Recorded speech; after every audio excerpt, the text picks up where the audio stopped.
Hey guys, it's Katie here with Life Mundane and welcome back to my channel.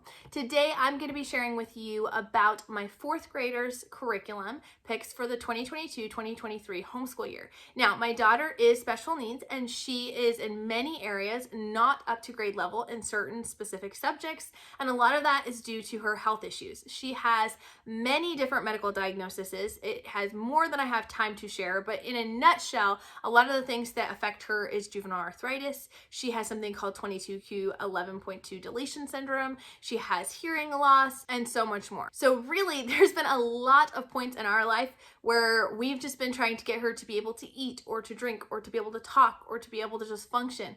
And so because of that, not everything matches up grade level, and that is perfectly fine. We love to be able to teach our kids where they are at and not make them feel like they have to fit in a box, because they can still learn, and not only learn, but thrive in their atmosphere when they're given tools that they need to learn in the way that works best for them. So I'm excited to share with you guys some of those tools we're going to be using and the curriculum choices we picked. So let's get started. Hi, my name is Katie and welcome to Life in the Mundane. I am a second generation homeschool mom of 6 beautiful kiddos, and on this channel we talk all things resources.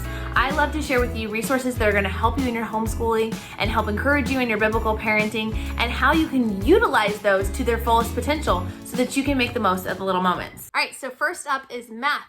She is going to be using Horizons Level 2 math. We used Horizons 1 this past year and it has gone really, really well. She's really enjoying it. She loves how colorful it is. She loves the fact that it's worksheet based. I did not expect her to be a worksheet person, but that seems to work really well with her. She doesn't do as well with computer-based programs. So she is doing Horizons Level 2. This is a book 1, book 2, so she will be using that all throughout the year. If for some reason she finishes early, we will then decide what we're doing from there. But right now, I think that it'll work out that she'll finish it in about a year's time. As far as math facts, I still have not figured out the best program that I want to use to help drill math facts with her. I may end up using, I know that she can't do the extra math app that we've been utilizing for some of our older kids. I may use some of the Diana Craft right-brained math flashcards with her, but I also might just use standard, like, just regular flashcards you get from Dollar Tree, and try that. We'll just kind of play around and see how it goes. Right now, I've just been trying to get her to master some of the concepts, and then we will get more into memorizing math facts as we go along. She currently uses a number line, and that's been super, super helpful when it comes to addition and subtraction. But obviously, as we get into multiplication, that will be a little more complicated, although we will probably use a multiplication chart at least up front. But I love the fact that we have the ability to add those adaptions for our kids so that they can continue to progress and learning, even if they don't have all those math facts memorized. For reading instruction, she is actually working on All About Reading Level 1 right now. She started that about a month ago, and so she will be continuing that. And then obviously if she finishes that, we will move into All About Reading Level 2. So I'm excited for her to finally get into this program. We've used several different things with her throughout the years because she just needed a little bit more time, but she definitely is thriving with this program. It's clicking for her. I'm really glad we waited as long as we did. Obviously, typically you don't wait till 4th grade to start All About Reading, but I love the fact that it's not too babyish, so she's totally fine starting it now, and we waited for that right time where everything came into play where she could actually learn and grow from it. We are also going to try the Evan Moore spelling books next year for her. I don't know if it'll work well or not, but I'm ready to get into some formal spelling instruction for her, and so we're going to give it a try. It gives you a list of words and then gives you different activities to work on memorizing those words. We're probably going to start with level 1 is my plan right now, and then we will progress from there if she's doing well with it. For grammar, we will be doing Grammar Galaxy. I have done this in the past with my older kids. I really personally am not a big fan of doing formal grammar curriculum before 3rd grade, just because I think that there's a lot more that's caught than taught at that age, and I think that just giving them good exposure can be really helpful. I have really loved, though, Grammar Galaxy for those before 3rd grade. I really have absolutely loved it before they're ready to transition to something like IEW's Fix It Grammar.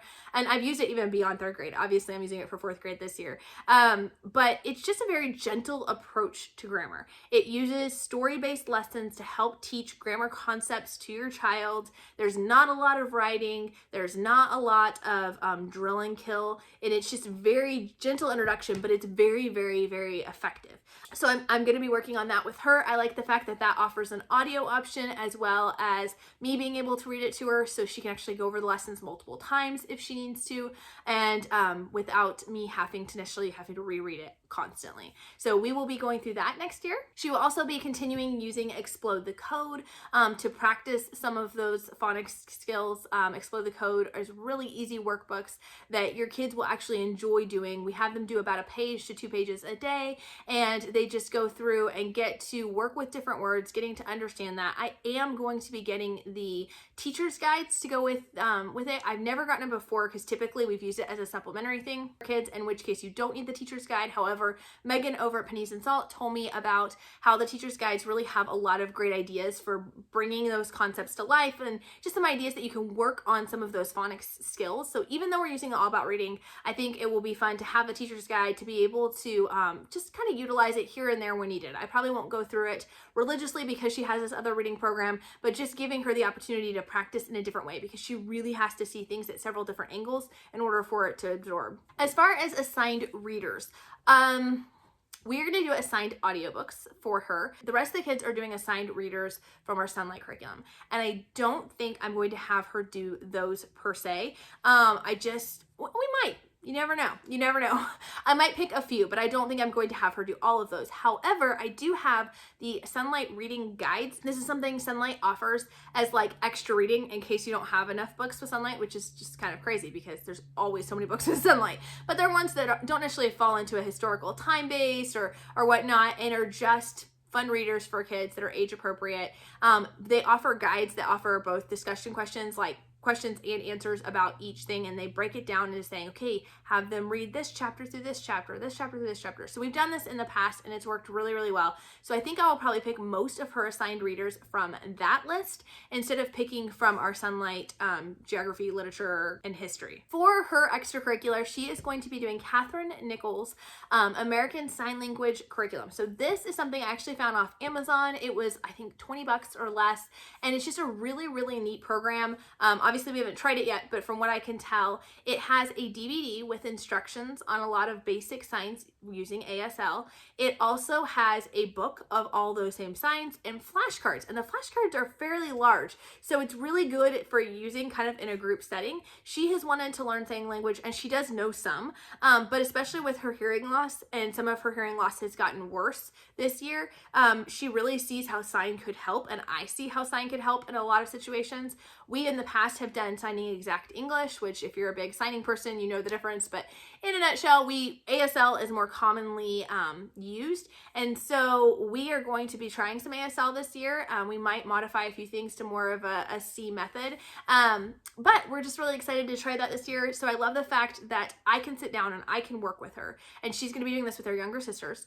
I'm excited that I can sit down and work with her, but that also she has a DVD that she could pop in and just be able to listen to and go through the program herself as well. It's not divided into so many days. It's purely just, these are the signs, here are the flashcards, so we can kind of make it work for us and our schedule, and I really like that about that. So obviously she will also be using all of the group subjects that I mentioned before in my group subject video, so be sure to check out that video. And tomorrow I will be sharing with you guys our kindergarten curriculum choices, so be sure to stick around and subscribe. We'll talk to you guys later. Bye!